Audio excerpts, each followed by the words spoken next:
Хайде! Ох, ако все още имате фарове за намалена видимост, които се казват габарити. Не се сещате. Габарити? Аз не можах да се сетя. Не сте казвали габарити, бе. А как се казват? Аде, на езика ми е. Как се казват? Не сте казвали габарити, бе. А как се казват? Добре, фарове за такова нещо.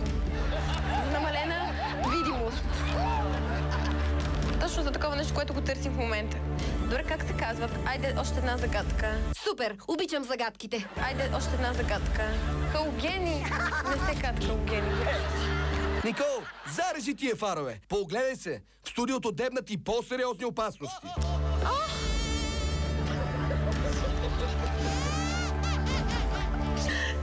Хайде.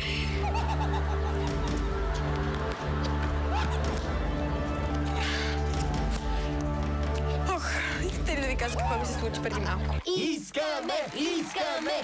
На монитора пред мен Така? излезе Така. един голям комар. Комар на монитора! Това трябва да е било ужас. Но се оказа, че той е на монитора, аз реших, че е зад мен. Затова се бърнах толкова ужасена, защото ми изглежда, че той ето такъв и е зад мен. Никол, пази се! Той е ето такъв и е зад тебе!